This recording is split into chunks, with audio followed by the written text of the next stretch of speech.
Hello students, कैसे हैं आप लोग। आईटी मेन के दोनों सत्र के रिजल्ट आउट हो चुके हैं और आईटी एडवांस के लिए कट ऑफ भी निर्धारित हो गया है और उम्मीद करते हैं कि आप आईटी जेई एडवांस के लिए क्वालिफाई कर गए होंगे और जो 2,50,236 स्टूडेंट्स भाग लेने वाले हैं आईटी एडवांस के लिए, उनमें आप भी होंगे। तो इसके लिए आप लोग को बधाई है। आप जानते होंगे कि आईटी जेई एडवांस के लिए आवेदन की तारीख 23 अप्रैल से 4 मई तक है। निर्धारित अवधि में आप आवेदन अवश्य कर दें, इसमें चूकें नहीं। और साथ ही आपकी पढ़ाई भी जारी रहनी चाहिए। आईटी जेई एडवांस की तैयारी के लिए आप पूरी मेहनत और लगन के साथ तैयारी करें। मेरी ओर से शुभकामनाएं आपको है कि आप अच्छे नंबरों से आप क्वालिफाई करें और आपका ऑल इंडिया रैंक बहुत ही अच्छा हो, जिससे कि आप अच्छे आईआईटी में मनचाहा ब्रांच प्राप्त कर सके। मेरी ओर से पुनः आपको शुभकामनाएं हैं। आज मैं आप लोगों को बताने जा रहा हूँ डिटरमिनेंट चैप्टर के अंतर्गत लेसन 3 में differentiation and integration of determinants. तो पहले हम लोग लेते हैं डिफरेंशिएशन ऑफ डिटरमिनेंट्स।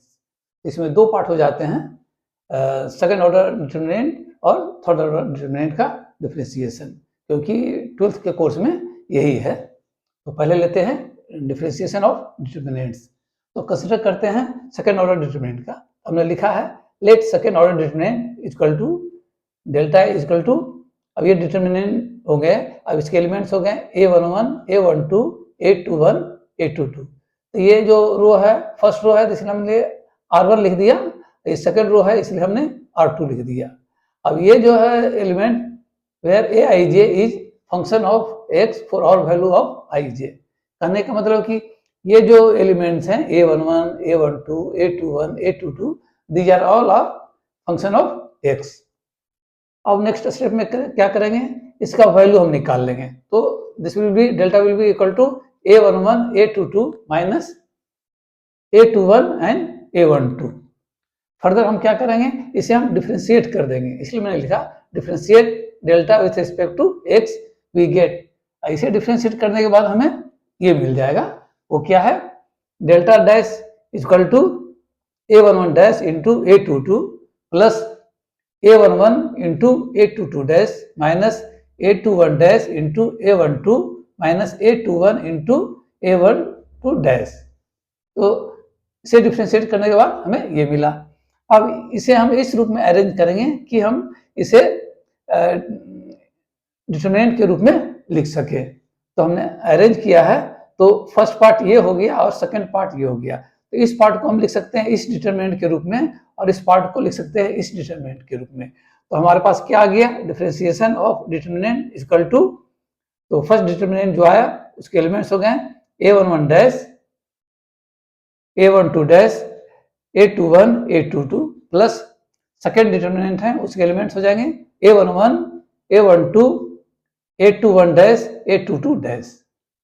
अब देखिए हम इसको और शॉर्ट फॉर्म में लिख सकते हैं। तो यहाँ मैंने बताया है कि फर्स्ट रो को R1 से डिनोट करेंगे, सेकेंड रो को R2 से डिनोट करेंगे।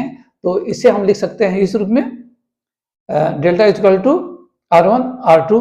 कहने का मतलब कि ये जो डिटरमिनेंट है इसमें जो एलिमेंट्स हैं रो 1 के they are represented by R1 and second row के एलिमेंट्स हैं दे आर रिप्रेजेंटेड बाय R2। तब इसका जो हम डिफरेंशिएशन निकालेंगे तो इसे हम इस रूप में लिख सकते हैं डेल्टा डैश इक्वल टू, अब पहले हम R1 का डिफरेंशिएशन निकालेंगे तो लिख देंगे R1 डैश, R2 को एज इट इज लिख देंगे प्लस, अब नेक्स्ट में R1 को एज इट इज लिख देंगे और R2 को डिफरेंशिएट कर देंगे तो लिखेंगे R2 डैश। तो इसे हम इस रूप में लिख सकते हैं। तो ये तो हो गया सेकेंड ऑर्डर डिटरमिनेंट का डिफरेंशिएशन। इसी तरह से हम थर्ड ऑर्डर डिटरमिनेंट का डिफरेंशिएशन कर सकते हैं, इसे मैंने यहाँ दिखाया हुआ है।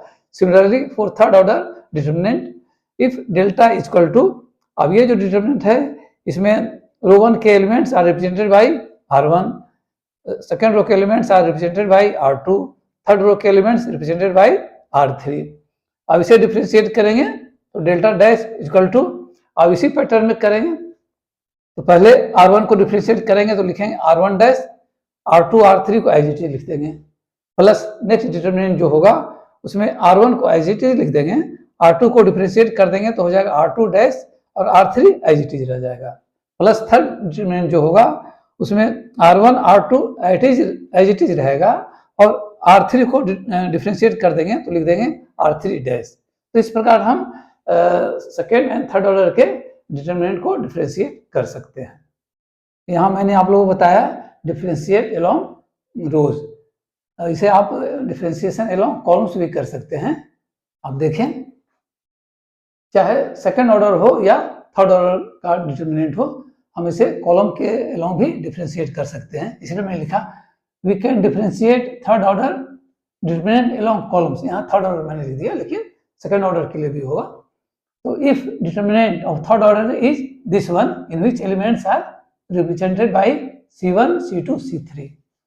अब इसका डिफरेंशिएशन इस तरह से निकलेगा, होगा delta dash is equal to, अब इसमें फर्स्ट कॉलम को डिफरेंशिएट करेंगे तो लिख देंगे C1 dash C2 C3 as it is रहेगा, प्लस सेकेंड जो डिटरमिनेंट हो जाएगा होगा C1 एज इट इज रहेगा, C2 को डिफरेंशिएट करके लिखेंगे C2 डैश और C3 भी एज इट इज रहेगा, प्लस थर्ड डिटरमिनेंट जो होगा उसमें क्या करेंगे C1 C2 as it is लिख देंगे, C3 को डिफरेंशिएट कर देंगे तो हो जाएगा C3 डैश। इस तरह से हम थर्ड ऑर्डर के डिटरमिनेंट या सेकेंड ऑर्डर के डिटरमिनेंट को अलोंग कॉलम्स भी डिफरेंशिएट कर सकते हैं। मैंने एक थर्ड ऑर्डर का डिटरमिनेंट लिया है आपको समझाने के लिए, तो देखिए व्हाइट बोर्ड को, इफ डेल्टा एक्स तथा delta is function of x. अब इस डिटरमिनेंट के एलिमेंट्स हैं फर्स्ट रो में f1x f2x f3x, second row में एलिमेंट्स हैं a b c, third row के एलिमेंट्स हैं p q r।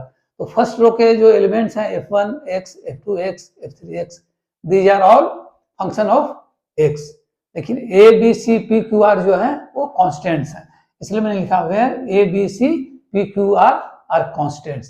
तो इस तरह के जो डिटरमिनेंट अगर रहेंगे तो इसका डिफरेंशिएशन क्या होगा, तो उसका डिफरेंशिएशन इस तरह से हो जाएगा, delta dash will be equal to f1 dash f2 dash f3 dash, ये फर्स्ट रो के एलिमेंट्स हो जाएंगे, सेकेंड रो के एलिमेंट्स रहेंगे a b c, third row के एलिमेंट्स रहेंगे p q r। अर्थात इस तरह के जो डिटरमिनेंट होंगे उसको डिफरेंशिएट करने के बाद ये हमें प्राप्त होगा। तो ये कैसे प्राप्त हुआ, क्वेश्चन होता है कि ये कैसे प्राप्त मैंने किया, तो उसे मैंने यहाँ समझाया हुआ है प्रोसेस कि कैसे ये आया। तो अब देखें, अब इसको जब डिफरेंशिएट करेंगे तो हो जाएगा डेल्टा डैश हम लिखेंगे। अब क्या करेंगे, फर्स्ट रो को हम डिफरेंशिएट करेंगे तो लिख देंगे f1 dash f2 dash f3 dash और सेकेंड और थर्ड रो के एलिमेंट्स को एज इट इज लिख देंगे।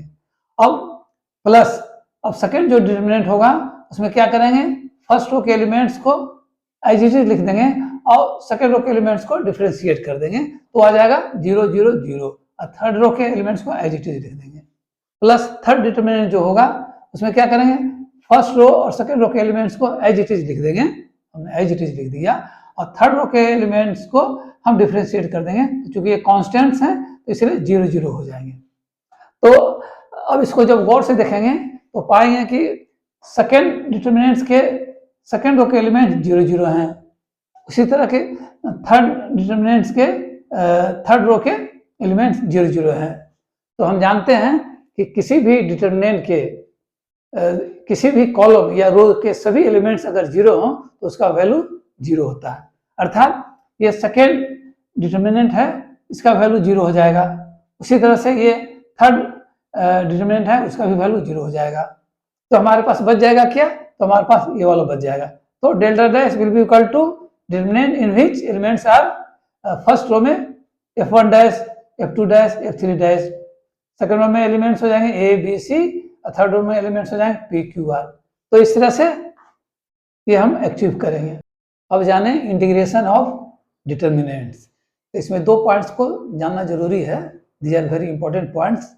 तो फर्स्ट वन ए जो है वो है integration of a determinant is possible if any one row और column contains at least one variable element और अदर टू रोज और columns must contain constants.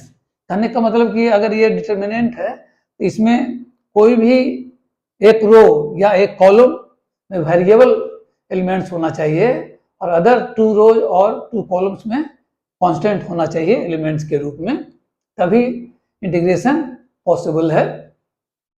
Second one है indefinite integration is possible. Indefinite integral हम निकाल सकते हैं determinant का, but it is complicated due to constant of integration.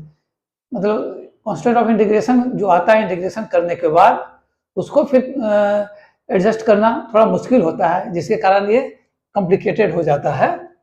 Therefore generally definite integration of determinant is related questions are there. मतलब books में या course में जनरली जो है डेफिनिट इंटीग्रेशन ऑफ डिटरमिनेंट ही रहते हैं। अब फॉर एग्जांपल आप देखिए, इफ डेल्टा एक्स जो डिटरमिनेंट है that is function of x equal to, अब ये जो डिटरमिनेंट है इसके एलिमेंट्स हैं फर्स्ट रो में f1x, f2x, f3x। तो आप देख रहे हैं कि फर्स्ट रो जो है ऑल एलिमेंट्स आर वेरिएबल, क्योंकि ये सभी जो है फंक्शन ऑफ x हैं। सेकेंड रो कांस्टेंट है l, m, n। Third row भी p, q, r और ऑल्सो कांस्टेंट्स, इसलिए मैंने लिखा है यहाँ पे f1x, f2x, f3x are variable elements, that is they are function of x and l, m, n, p, q, r are constants। तो इस स्थिति में हम लोग इसका इंटीग्रेशन निकाल सकते हैं। तो अब देखें, if we have to find out definite integration of delta x between limits a and b, तो हम क्या करेंगे, we will expand determinant। ये determinant को हम expand करेंगे तो हो जाएगा delta x equal to m r minus q l close bracket into f one x minus फिर क्लोज ब्रैकेट में l are minus P n into f two x plus L Q minus P M close bracket में into f three x. अब इसका definite integral निकालेंगे तो लिखेंगे definite integration from A to B of delta x, this will be equal to m r minus Q N close bracket में into definite integration of F one x from A to B minus L are minus P N close bracket में into definite integration from A to B of F two plus L Q minus P M close bracket में into definite integration of F three X from A to B. अब इसे हम इस रूप में लिख सकते हैं, definite integration of delta X from A to b equal to, अब ये जो डिटरमिनेंट का साइन देंगे और उसके अंदर एलिमेंट्स लिखेंगे, फर्स्ट रो में लिखेंगे क्योंकि फर्स्ट रो में वेरिएबल है, तो हम लिखेंगे definite integration of F one x from A to b, definite integration of F two from A to b, definite integration of F three from A to b. Second row में elements हो जाएंगे l, m, n. Third row में elements हो जाएंगे P, Q, are. तो इस तरह से हम इसे लिख सकते हैं और इसका डेफिनिट इंटीग्रेशन निकाल सकते हैं। अब इसका डेफिनिट इंटीग्रेशन निकाल लीजिए और उसके बाद इसे सॉल्व कर दीजिए तो इसका वैल्यू निकल जाएगा।